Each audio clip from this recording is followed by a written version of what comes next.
Sheikh Zayed Grand Mosque hosts 100,000 fasters since the start of Ramadan. Official inspection teams circulate to ensure safety in Ramadan tents. And Typhoon Muifa lashes South Korea and northern China.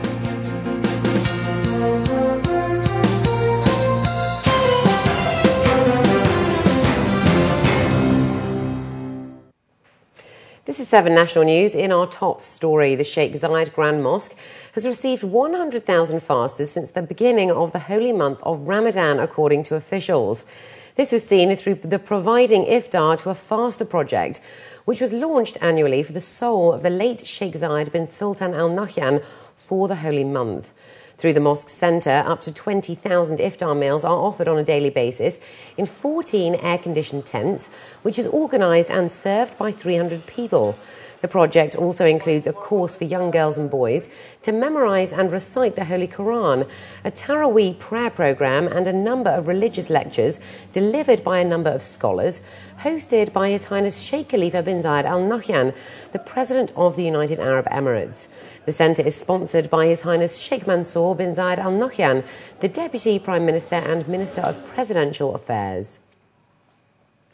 The General Directorate of Civil Defence will be sending inspection teams to Ramadan tents in Abu Dhabi to ensure safety requirements are correctly being put into play.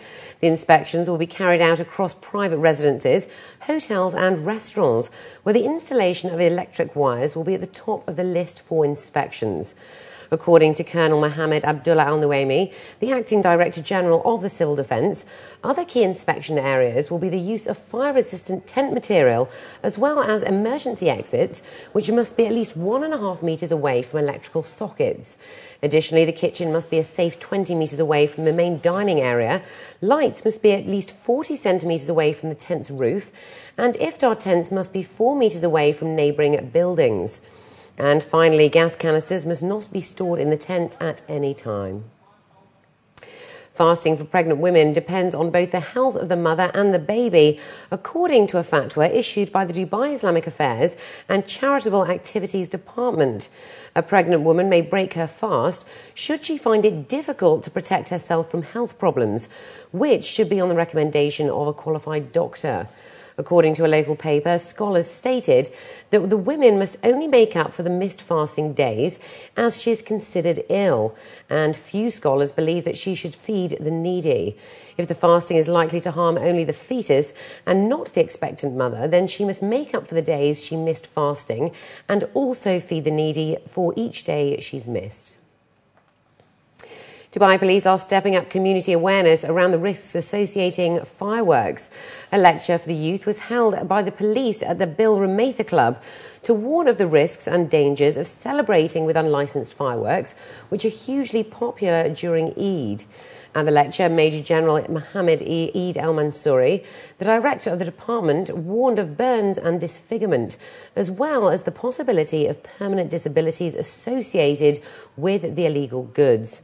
Meanwhile, as a part of the department's crackdown, the department has caught a number of shops selling illegal firecrackers and has sent a warning out to shops in residential areas, as well as warning posters in neighbourhoods. Additional online services will be provided to residents by the end of the year, according to the Roads and Transport Authority's licensing department. In an interview, the agency said they are increasing the avenues where residents can register their vehicles and renew driving licenses without having the need to visit RTA centres. Driving license renewal in Dubai will soon become more convenient and faster, according to the RTA's licensing agency. Ahmed Hashim Baruzian, CEO of the licensing department, says motorists will soon be able to renew their licenses at any of 4 major optical shops designated by RTA. What we're trying to do through these 3 different non-face-to-face channels is to hopefully convince people that they don't necessarily need to come to our customer service centers. It reduces the pressure on our centers as well, but at the same time it provides different convenient channels for customers, and really, non-face-to-face channels, especially the online and core center channel, they're available 24/7, available, on weekends, available on holidays, through the night. So at the end of the day, it's very convenient for people to benefit from. In addition to this, officials also revealed that they will empower car dealers and showrooms. While some agencies are already offering the vehicle registration service at their premises, many still don't. When you buy a car at a car dealer, we'd like to allow that same car dealer to be able to renew or to register the car, a new car, in the name of the owner. A lot of these transactions are currently done at some car dealers, so we want to expand the list of car dealers that have this service available. But we also are working with car dealers to see how we can actually get them to conduct the majority of these services at their end, rather than bringing the customer transactions to RTA centers. Officials say they have seen an increasing number of people already availing of informational and procedural RTA e-services. The one-stop shop service, to be introduced by the end of 2011 and beginning of 2012, aims to reduce the congestion at customer service centers, cut the travel time from one location to another, and the inconvenience of having to wait in a queue. Khadija Sali, 7 National News.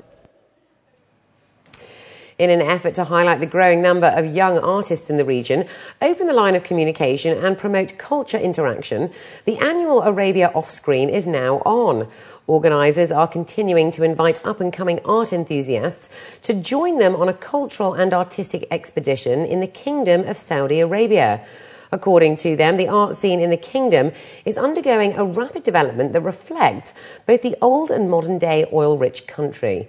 Previously, they have successfully invited young artists from the UAE, Qatar, Egypt, Malaysia and the UK, and continue to do so this year.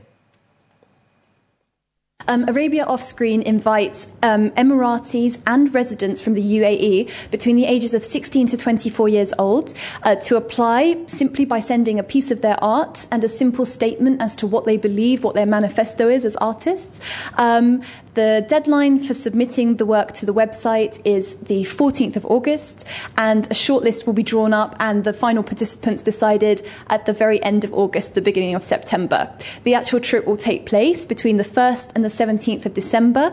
It will be all expenses paid, and the people chosen will be chaperoned by one responsible adult. The young people will hopefully see a society that's vibrant, creative, interesting, and that both have comparable stories. They can share their ideas. They can build art together. And looking to news abroad now, Typhoon Muifa battered South Korea's west coast and northern China early on Monday, leaving at least one person dead and 2 others missing and forcing thousands to evacuate. The waves, whipped up by Muifa as it skated off China's northeastern coast, slammed against a half-built dike protecting an industrial development zone near the port city of Dalian, according to the state news agency. The dike protects a storage area containing around 20 metal tanks holding oil-based chemicals at the Fujia industrial chemical plant. Chinese state television have reported the threat is under control. And as some 70,000 Somalis fleeing famine have poured into Kenya's Dadaab refugee complex over the past 2 months, the UNHCR has begun relocating thousands into a newly built extension. Dadaab, which is initially designed to house 90,000 refugees in the early 1990s, is now having to cope with some 440,000.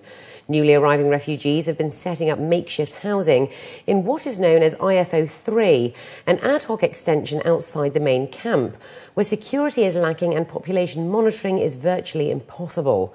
Relief agencies are desperately struggling to cope with the growing numbers fleeing famine, which has left more than 12 million in need of humanitarian assistance. United Nations declared a famine in 2 regions of southern Somalia on July the 20th, where 3.7 million people are now going hungry. In the previous conditions where they used to live, we are unable to provide services simply because we cannot access the communities that are settled because they are absolutely spontaneous. But here, as you could see, the camp is organized in a manner that we can access easily. We can provide water and sanitation. We can provide other services that go with settlement. It's an emergency basis. At the moment, we are not 100% to the level of the basic services that we should be providing. But since it is an emergency relocation, as we continue the relocation, as we continue to improve on the services, at the end of the day, we will be fully satisfied that we are giving services to the level of the standards that of UNHCR. And up next, we have the day's business news, so stay with us.